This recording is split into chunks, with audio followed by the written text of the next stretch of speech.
What can you, the editor, do to help a moment feel way more emotional and sometimes even make a viewer cry? Art is meant to drive emotion. Classic works like Edvard Munch's The Scream can make you feel anxiety, while Edward Hopper's Nighthawks can create feelings of loneliness and isolation. Films, works of art at 24 frames per second, can make us laugh, jump out of our seats, and often they are known to make us cry. So what can you as an editor do to elevate these key moments and ensure that they achieve maximum impact? If one image can make you feel awe, imagine the power that you have with 24 images per second, allowing you to build and craft emotions across time. My name's Chris, lead trainer here at Film Editing Pro. And today we're going to explore the role that editing plays in driving emotion, specifically getting your audience to reach for the Kleenex. You can use these techniques on anything from films to TikToks and everything in between. All right, let's have a look.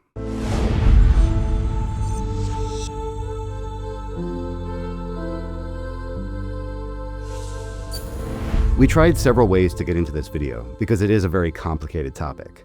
Because for every group of people who get emotional during the first 5 minutes of Pixar's Up, there's going to be somebody who's completely unaffected. And the moments that make each of us tear up aren't always actually sad.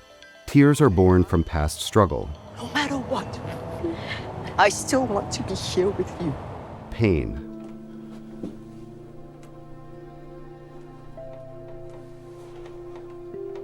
Triumph. Expecto Patronum! And appreciation.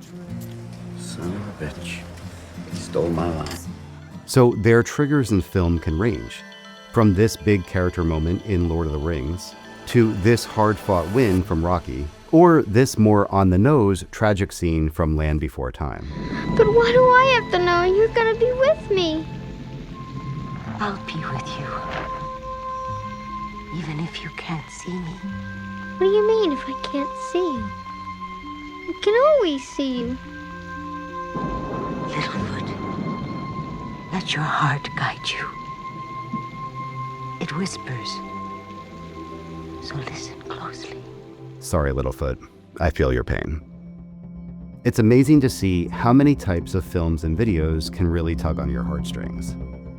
Earning a moment that makes an audience ready to cry starts, of course, with the filmmaking. The writer has to come up with a strong story, ideally with some powerful experiences that we as human beings can strongly relate to our own lives. Death, breakups, illness, overcoming major challenges. The actors need to deliver the kind of performances that viewers can emotionally connect to, namely believable and authentic.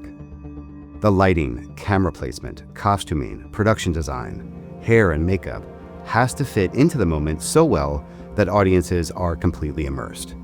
And of course, the director has to guide everything to work together in harmony. These are the ingredients that we need for a cry-worthy moment. Without them, no amount of editorial prowess is really going to matter. But when they are present, actually nailing that moment is up to us, the editors. So, here are 5 editing tips for achieving the perfect emotional buildup and release. Tip number 1, find the key moment. You need to first identify the peak moment that you think is going to really impact your audience. Without knowing that moment, you won't really know what to build towards. In the 1994 film Forrest Gump, that moment is here. Isn't he beautiful? It's the most beautiful thing I've ever seen. But is he smart? He's very smart. He's one of the smartest in his class.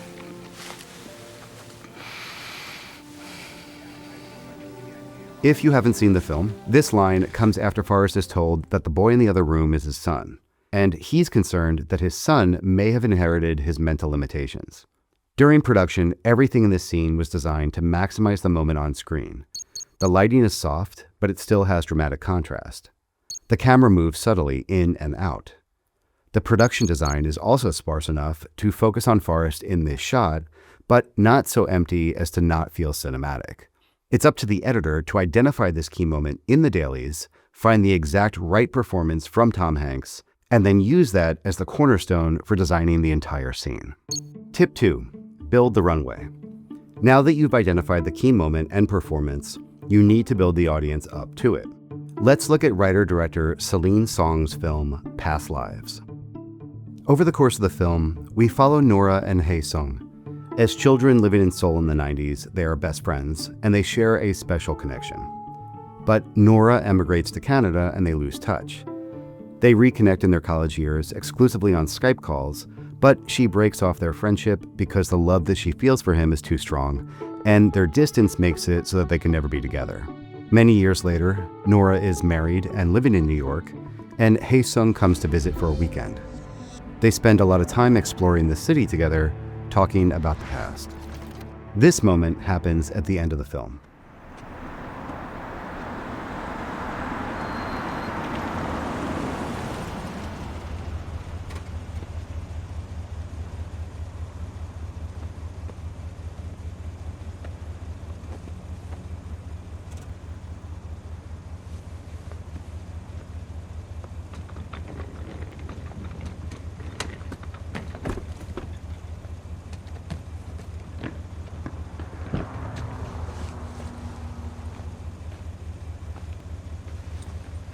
야!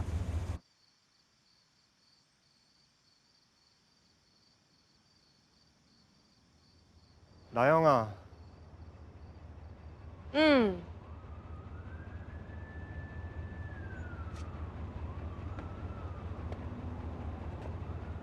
After an entire movie that's edited fairly predictably, with long shots, reaction shots, lingering close-ups, and typical montages set to music, this one edit takes the air out of the moment and does something that does not happen anywhere else in the film. This creates contrast, which we're going to get to next. But before you can have contrast, you have to set a consistent tone.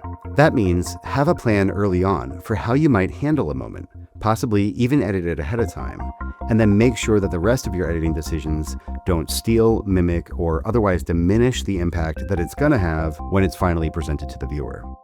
This is how you, as an editor, can craft an entire film's tone and pacing to work towards a singular moment at the end that's going to be clearly noticed and remembered by the audience. That brings us to tip number 3. Slow things down. Let's take a look at an episode from Buffy the Vampire Slayer. Yeah, the title sounds silly, and most of the time the show was. However, in Season 5, Episode 16, real life hits the cast when Buffy's mother is found dead. Not by a vampire or a demon, but by way of a brain aneurysm. Here's that moment. Hey, flower getting lady. You want me to pick Dawn up from school? Mom? What are you doing?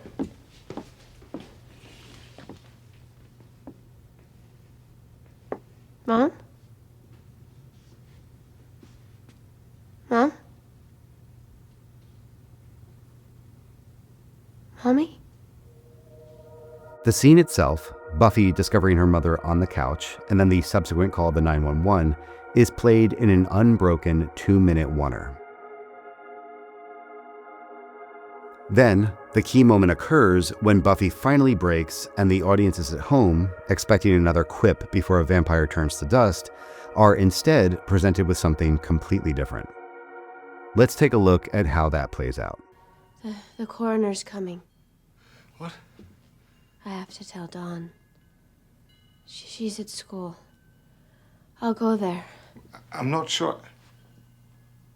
No, no, don't, no, it's too late. Joyce?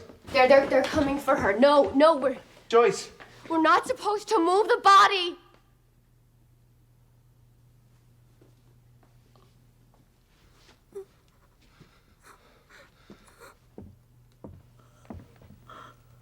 Working backwards from the key moment, the line, "We're not supposed to move the body," we have a series of edits that speed up before the line happens, then they slow way down, despite the need to squeeze in reactions from both Buffy and Giles. This all happens within the confines of a single scene. I'm not sure. No, don't, no, it's too late. Joyce? They're coming for her. No, Joyce! we're not supposed to move the body. After the key moment, we can see that the editor once again favors longer shot lengths. It's important to linger on facial expressions and reactions so that the viewer can connect with the emotions that the character's going through. And most importantly, so that they have the time to relate their own life experiences to what's happening on the screen. It's this connection between the character's world and the viewer's own life that trigger emotions powerful enough to turn on the waterworks. If an editor rushes these cuts, the connection never happens and the moment is going to fail to land. The editing that went into a scene like this is especially noteworthy, as Buffy was a show that aired on network television at the time, meaning an episode of television had a strict length limitation, and each act break of the show was required to be a certain length to leave time for commercials. The editor was limited in how long or how short something could be, yet they were still able to pace out a moment like this in the middle of an act break, aware of when their emotional grip would be lost on audiences by a commercial for an SUV. This brings us to tip number 4, use contrast. In Darren Aronofsky's The Whale, the ending gets very emotional. The film takes place exclusively in the home of Charlie, a man who's trying to reconnect with his daughter. During the final scene, where his daughter Ellie reads him an essay she wrote, he stands up and approaches her, and we're treated to this editorial technique. And I feel bad for Ahab as well, because he thinks that his life will be better if he can just kill this whale. But in reality, it won't help him at all. I was very saddened by this book, and I felt many emotions for the characters. And I felt saddest of all when I read the boring chapters that were only descriptions of whales, because I knew that the author was just trying to save us from his own sad story, just for a little while.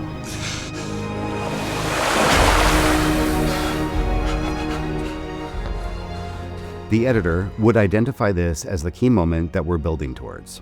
Across the entire film, the editing is modulated so that we're kept in the reality of Charlie's situation, in his apartment, often bound to a chair due to his weight.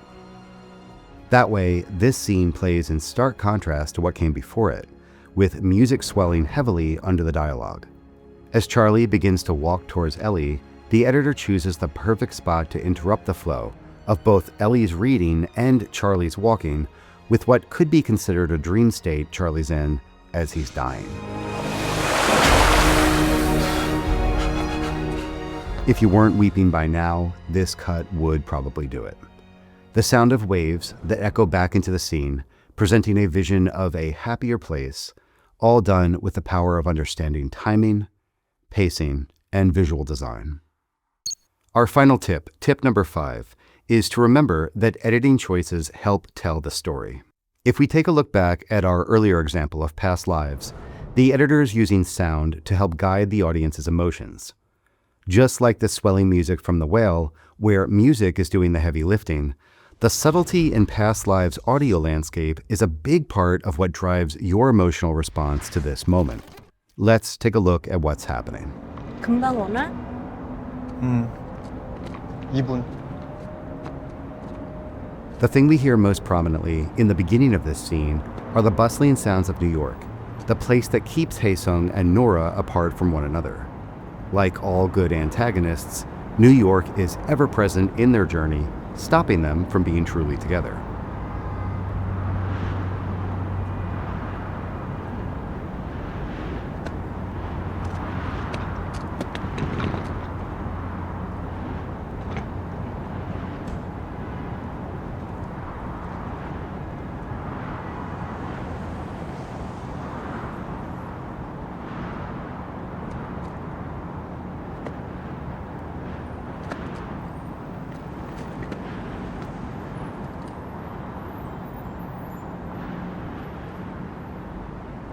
We begin to hear the arriving taxi before we see it, creating anticipation.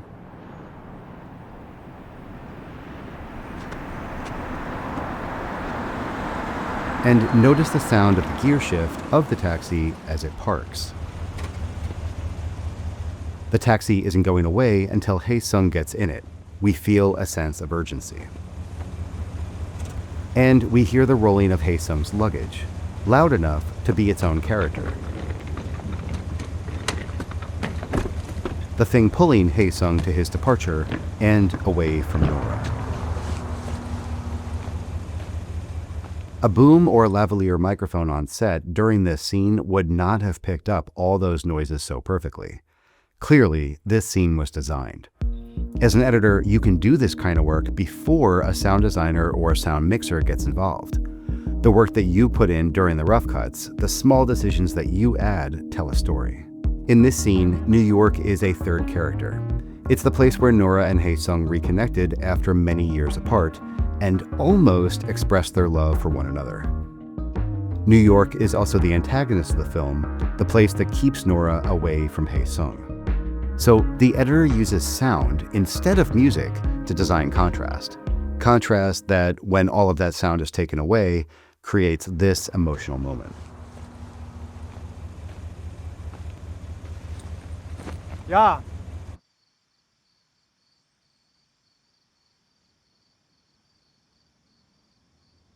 나영아.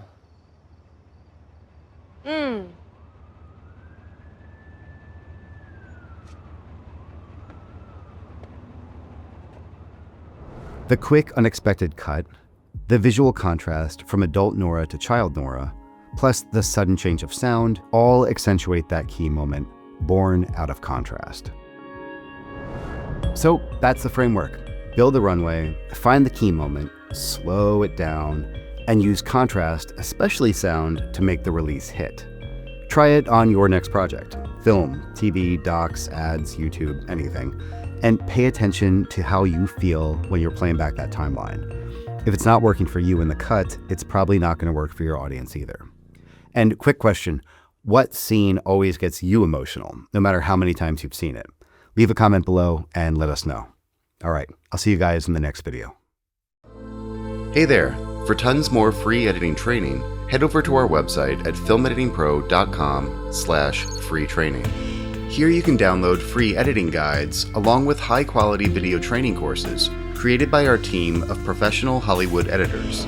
Our tutorials cover a wide range of editing topics, like cutting awesome movie trailers, editing action scenes, how to work with music and sound design, and a lot more. All of these free guides and videos are available at filmeditingpro.com/free training. I'll see you next time.